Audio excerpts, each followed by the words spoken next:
আসলে কি জানেন, মানুষের শারীরিক অসুস্থতার চাইতে মানসিক অসুস্থতা অনেক বেশি বেড়ে গিয়েছে। ধরেন আপনার শরীর একটা অঙ্গ নেই, কিন্তু আপনার পকেটে কোটি কোটি টাকা আছে, আপনি কি সুস্থ থাকবেন না? সুস্থ থাকবো না মানে? আমার পকেটে যদি কোটি কোটি টাকা থাকে, আমার যদি হাত না থাকে, পাও না থাকে, আমি ওই টাকা খরচ করে খামো? একদমই তাই। আপনাদেরকে মানসিক সুস্থতা দেওয়ার জন্যই তো আপনাদের পাশে এসে আমরা দাঁড়িয়েছি। আপনি কি জানেন, আপনার শরীরের একটা অঙ্গ বিক্রি করে দিলে আপনি লক্ষ লক্ষ টাকা কামাতে পারছেন। কি কোন ভাই, কি লাগবো কোন? হাত লাগবো, পাও লাগবো, কাইতে দিয়েছি। হাত পা কোনো কিছুরই প্রয়োজন নেই, আমাদের প্রয়োজন শুধুমাত্র আপনার কিডনি। কিডনি দিলে বাঁচবো? অবশ্যই বাঁচে, কেন বাঁচবে না? আপনি একটা কিডনি দিয়ে বছরের পর বছর পার করে ফেলতে পারবেন। আপনি শুধুমাত্র এটা মাথায় রাখবেন, আপনি একটা কিডনি বিক্রি করে দিচ্ছেন, সেটার বিনিময়ে আপনি লাখ লাখ টাকা পাচ্ছেন, এবং সেই কিডনি দিয়ে আরেকটি মানুষের জীবন ফিরে পাচ্ছে। আচ্ছা ভাই, একটা কিডনি বেচলে কয় টাকা দিবেন? 7 লক্ষ টাকা। 7 লাখ? ভাই আপনি আমার 2টা কিডনি লয়ে লন।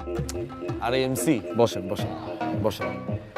2টা কিডনি দিয়ে দিলে তো আপনি মারাই যাবেন। আমাদের 2টা কিডনির প্রয়োজন নাই, আমাদের প্রয়োজন শুধুমাত্র একটি কিডনি। কিনলে কইতাছিলাম ভাই, ওই 2টা কিডনি 7 7 14, একটা বাজার দোকান দিতাম, নতুন একটা বিয়া করতাম, নতুন সংসার, নতুন জীবন, বুঝেনি তো? সবই তো বুঝি, আসলে গ্রামের মানুষজনগুলো এত বেশি সহজ সরল। আমরা যেদিন এই গ্রাম থেকে চলে যাব, সেদিন আপনারা বুঝবেন কি পরিমাণ কি আপনাদেরকে আমরা দিয়ে গিয়েছি। আপনারা আবার চলে যাবেন?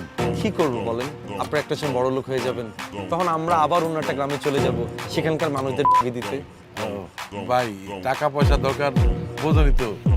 না না না, আমি আপনার ব্যাপারটা বুঝতে পেরেছি ভাইয়া, বাট আমি আপনাকে একটা ব্যবস্থা অবশ্যই করে দিচ্ছি। ধরুন আপনাকে একটা কিডনি দিলাম, তো সেটার জন্য আপনাকে টাকা দিলাম।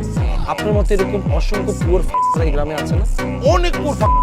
তাহলে তাদেরকে আপনি আমার এখানে নিয়ে আসেন, তাদের কিডনিগুলো যদি আপনার মাধ্যমে আপনি আমার কাছে বিক্রি করায় দিতে পারেন, তাহলে প্রত্যেকটা কিডনির বিনিময়ে আমি আপনাকে 10,000 টাকা করে কমিশন দিব। ভাই এটা কোনো ঘটনা? আমি প্রতিদিন 10 টাকা করে এক্স্যাক্টলি ভাইয়া, থ্যাংক ইউ সো মাচ। আচ্ছা, আপনি কি নেশা করেন? না ভাই, আমি নেশা মেশা করি না। গাঁজা খান না আপনি? গাঁজা তো সবাই খায়, গাঁজা কি নেশা?